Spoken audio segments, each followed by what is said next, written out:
Всем привет! Я несколько месяцев живу в Токио, и на этом канале мы вместе исследуем чудесную Японию. Сегодня мы на один день покинем столицу и отправимся на остров Эношима.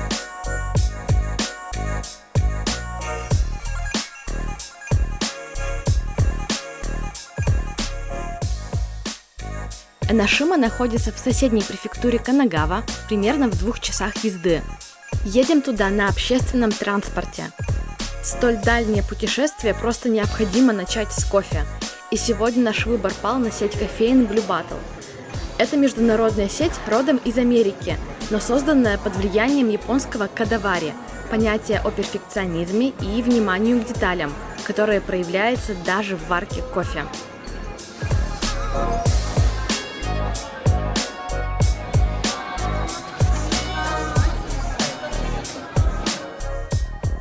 Подзарядились и теперь спускаемся в метро. Вообще здесь на метро и пригородных поездах вы можете доехать практически в любую локацию.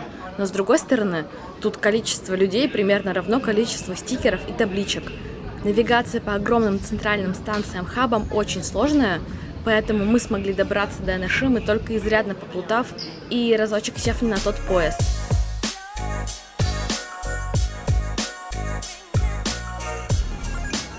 Необычная станция метро.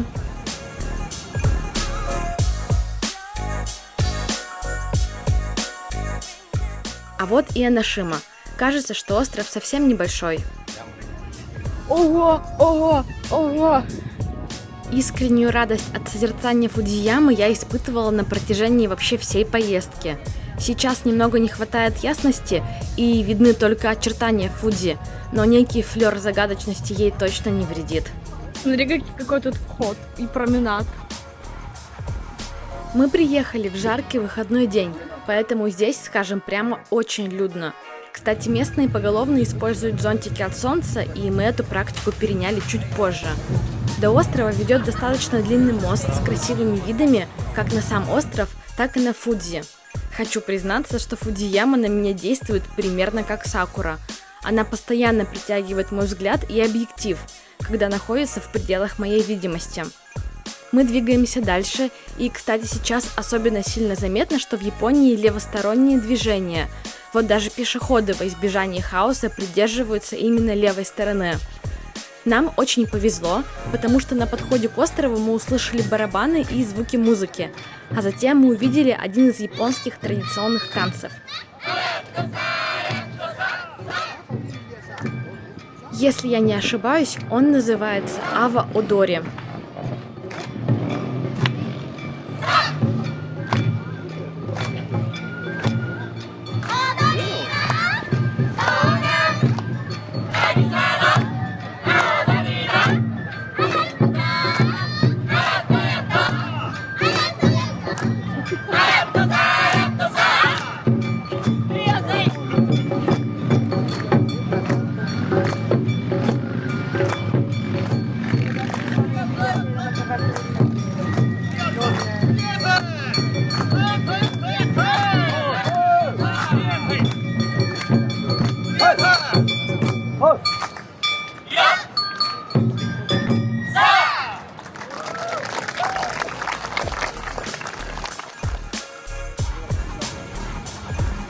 Наслаждаемся парой минут спокойствия и океанского бриза и идем дальше.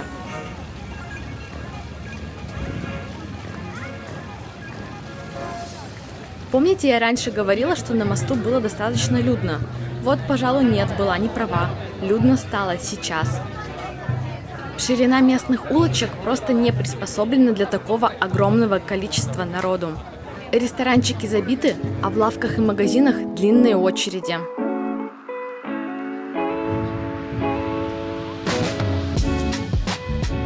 Я бы описала этот остров как гору с большой плоской вершиной. Тут повсеместно расположены храмы, обзорные площадки, магазины и другие точки интереса. Сейчас мы двигаемся наверх.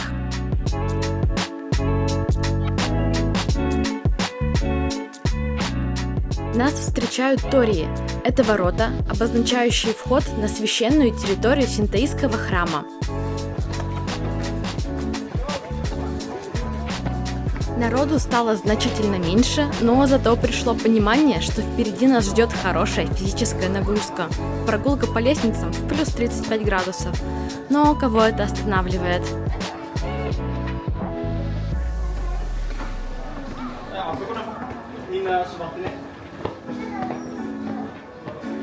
На самом деле, парой уровней выше мы поняли, что тут есть система эскалаторов, которыми можно пользоваться за небольшие деньги.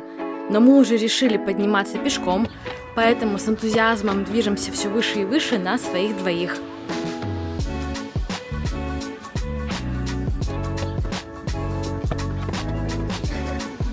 Относительно быстро мы дошли до первого храмового комплекса.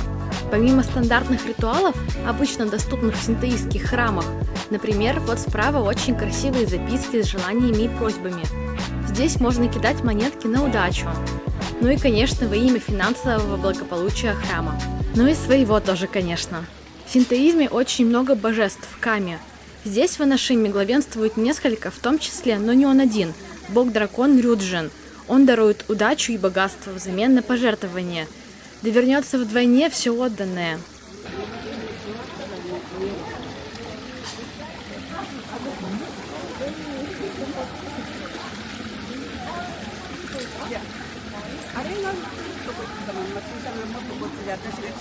Теперь их просто кидать?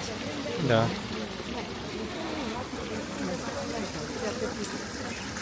Сильно. Правее. Э.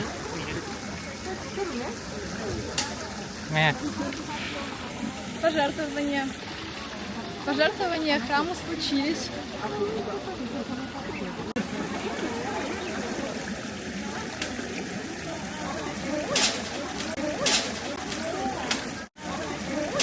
Ты попал! Бог-дракон сегодня ко мне, видимо, не особо благосклонен, ничего с этим не поделать. Но помимо него тут господствует богиня Бензайтен. Здесь расположен ее главный храм. В первую очередь богиня Бензайтен почитается как божество воды. Но еще это богиня искусств, музыки, любви и всего, что изменяется. Красиво, не правда ли?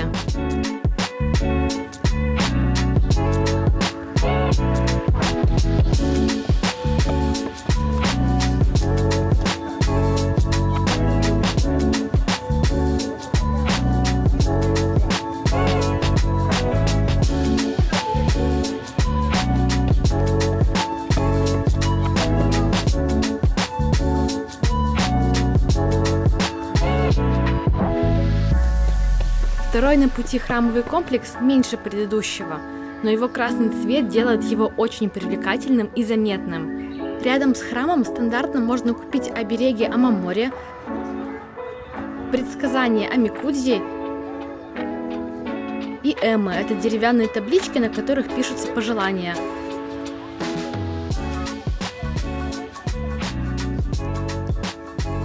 Как я прочитала уже после нашей поездки, тут есть фонтан, издающий необычные и таинственные звуки от падения капель воды. Но на момент поездки я о нем не знала, поэтому вот показываю лавочки и вход на эскалатор.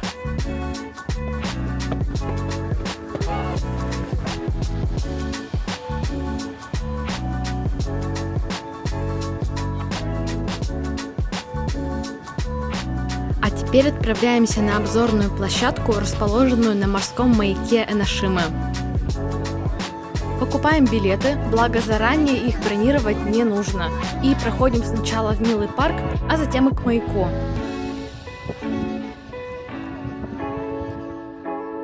Само сооружение выглядит, конечно, очень необычно и запоминающееся, и наверху там есть целых две обзорных площадки, открытая и закрытая. Тут ожидаемая очередь, которая весьма быстро подходит к концу. На панорамном, но немного уставшем лифте поднимаемся на самый верх маяка.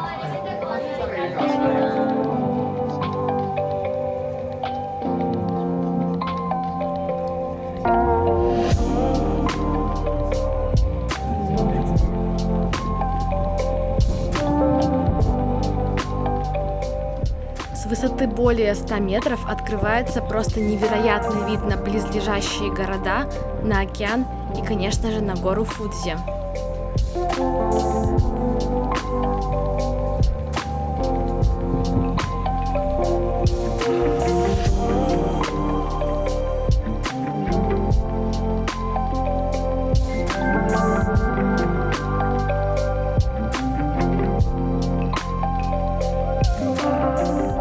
Самым страшным для меня оказался спуск обратно вниз по лестнице. Дул сильный ветер, сама лестница была не особо широкая, а еще и вниз постоянно приходилось смотреть, потому что ты же спускаешься. Поэтому сразу после спуска надо было срочно себя порадовать едой. В прошлом видео я вам говорила, что в Токио даже самые маленькие кафе обычно очень стильные и уютные. Видимо, не только в Токио, потому что и тут место просто прелестное внутри, а снаружи есть стильная веранда и столики.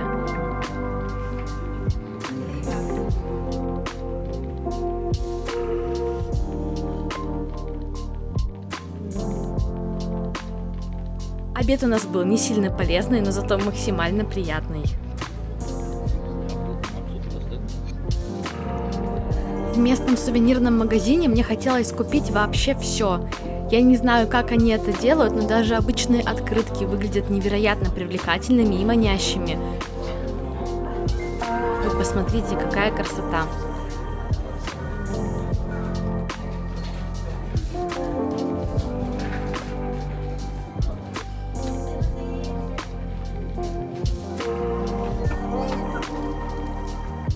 Я не знаю, что это, но это очень мило.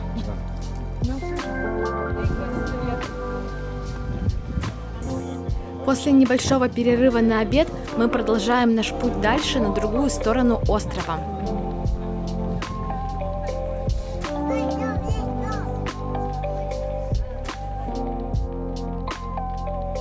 Встретили местного собакина, который, видимо, живет в магазине. У этого господина очень сытная жизнь. Надеюсь, хозяева следят за его диетой.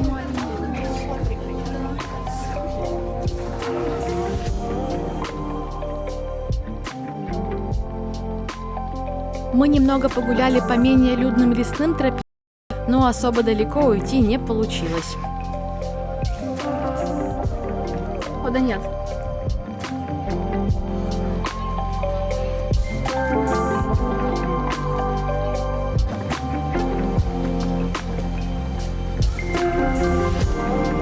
О, Фудзияма.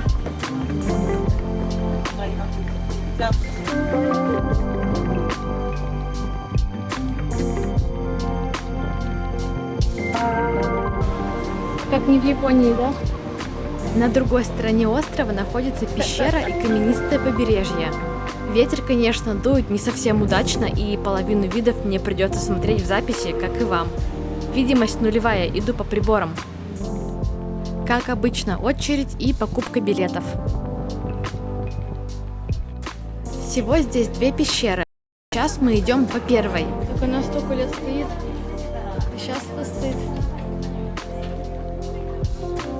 В этих пещерах около 1500 лет назад было построено святилище.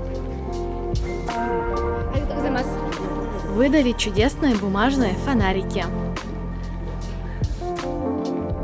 В конце пещеры находятся статуи богинь острова. Одна из них, кстати, Бензайтен. Мы говорили о ней раньше. Я тут эти статуи перепутала с какими-то могилами. Это из-за отсутствия света, как обычного, так и света знака. Что это такое? Ладно. Там могила.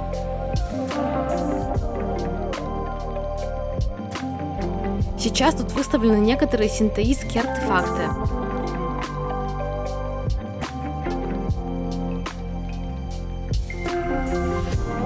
Место основания храма Эношима.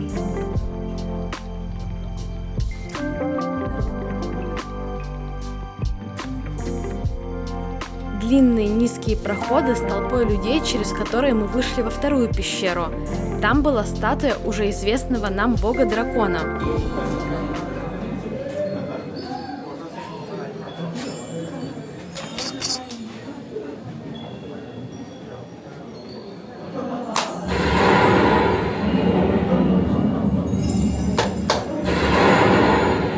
В синтоизме время небольшую молитву завершают 2 хлопками, и дракон как бы благословляет вас своим рыком. У меня, как видите, опять с ним не задалось. Если честно, пещеры мне понравились меньше всего, не смогла проникнуться, но опыт ценю.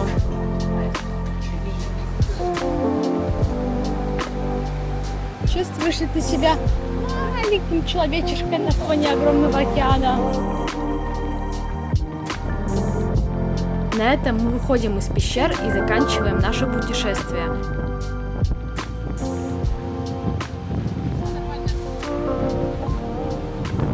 Буду рада вашим лайкам, подпискам и комментариям. Спасибо, что были со мной. До встречи!